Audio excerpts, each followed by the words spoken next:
Hey, okay, I want to chime in on something here again. So, you're going through the textbook, you're learning about naturalistic observation, participant observation, and then it talks about case studies and it talks about surveys. We're still, in the pre-experimental world here. You're going to see we're going to make a transition pretty soon to experiments via correlation. So we will get there. But I thought this was a good point to kind of bring together some of the things we've been talking about in the course, make you sensitive to this distinction between subjective versus objective measures, and relate that to some of what you've been learning about experimental design so far. So let's jump right in with the subjective objective. So I say at the end, this is a long-standing friction in psychological research. So first of all, let's just get what these terms are, and just down to that meaning there. Subjective information is anything that is based on personal opinion, judgment, feelings, or a specific person's point of view. Whereas objective information is factual and based on observations and measurements. If you recall from the history part in chapter 1, and the very first psychologist, the guy who set up the first psychology lab in the world, whose name is Wilhelm Wundt, he was a big fan of what he called introspection. Training people to kind of look at their own minds, to look inward as stimulation was happening. So let me just give you an example of that, by the way. One of Wundt's kind of famous studies is he would play a metronome for people. Do you know what a metronome is? It's just this thing that goes tick, tick, tick, but you can say how fast you want it to go. So tick, tick, tick, tick, tick, tick, or tick, tick. And that's what he did. He varied the speed of the metronomes. And he trained these observers to be able to pay attention to what happened in their mind as they listened to this. What were the sort of feelings? And he got things like the following. People said faster rates of ticking made them feel energetic and happy. They kind of had a positive, where slower ticking made them feel more sad and de-energized. And so they were kind of turning inwards. And so Wundt, a lot of his data came from this sort of thing, asking people to really attend to their mind, training them how to do that, and then seeing the effect certain stimuli had on people, what they felt, what they thought, what they experienced in their consciousness. He actually got pretty far with that research, but a lot of scientists who were looking at these early psychological results said, those are subjective measures. How do we know that the people feel sad just because they say they feel sad? Okay, but I would like to directly measure their emotions. So scientists like objective measures. They like something they can measure directly.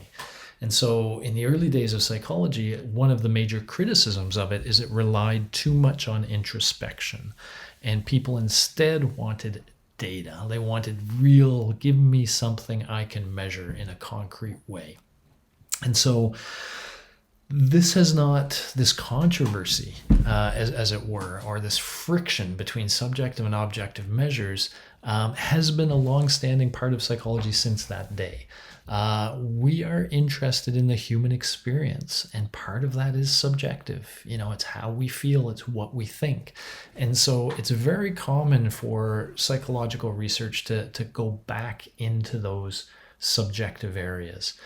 When behaviorism came about and when it really gathered so much strength, it was because they were very objective, right? When you focus on behavior, you can see behavior, you can measure it. And by the way, they said, okay, we can measure behavior. Now let's look at what changes in the environment due to behavior, because we can measure the changes in the environment.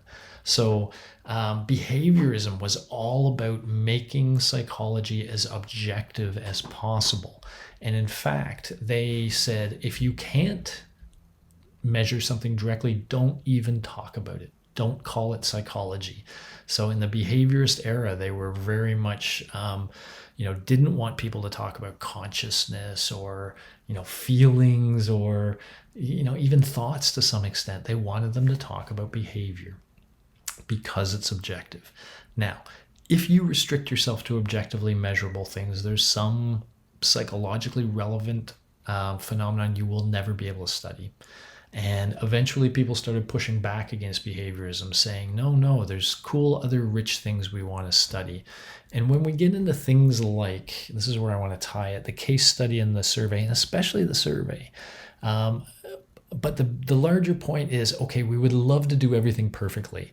And to a behaviorist, that means run nice structured experiments where you can measure everything objectively, right? And when we're in the lab, that's what we try to do. Okay, our laboratory-based experiments, often we try to maximize what we would call the internal validity of the experiment. We try to run really good experiments. We try to collect data that is objective, and then we can really trust the results. We can really, kind of get at something at a deep level. But sometimes you can't do that. Sometimes you get what you get as a researcher, or your area of research is one that doesn't work so well in labs. So let me give you an example from your life. A lot of my research is on education and things that we could do in the classroom that will enhance your educational experience. We could try to do that in the lab. So you can bring people into the lab and you can say, okay, I want you to read this textbook because we're going to test you on it. But the problem with the lab is it's not the real world. And so if you bring a student into the lab to learn something they really don't care about and they're not going to get a mark on, even if you can control everything well and measure everything well, the person might not be doing learning the way they do in a real classroom when they really care about their grade and when they care about their learning experience. So some people would say, if you want to study learning in the classroom, you must study learning in the classroom. That means you can't manipulate everything you want to manipulate, control everything you want to control, and you might even have to use things like surveys, which are subjective measures, right? When you give somebody a survey, you're saying, hey, how often over the last week have you done whatever? And they're thinking, I don't know. But again, it's their perspective if we back up. It's their opinion, it's their judgment, it's their feelings, it's their point of view. You're never really sure the data they're giving you is accurate. You have to kind of trust that it is accurate. But in some situations, that's all you can do. That's sort of the best you can do. You can try to create controlled studies in a classroom, and I do. So I try to bring in some of that experimental rigor. But again, so often surveys are used because what they're interested in is some real world behavior. And so they just simply go into that real world and ask people questions and hope that those people are giving them great answers. So, that friction remains. We continue to rely on subjective measurements for a lot of the things because that's really the best we can do in some cases. And, if it's like don't study it at all or study it in an imperfect way, sometimes we take imperfect because it can kind of fuel thought. And maybe some of the things you discover in an imperfect setting, you can then confirm in a more laboratory-based objective manner. And so it may suggest things that are worthy of taking that extra effort to study.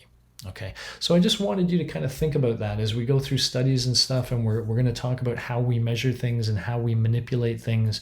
Always keep in mind that subjective-objective distinction because it will rear its head now and then as we go through the course.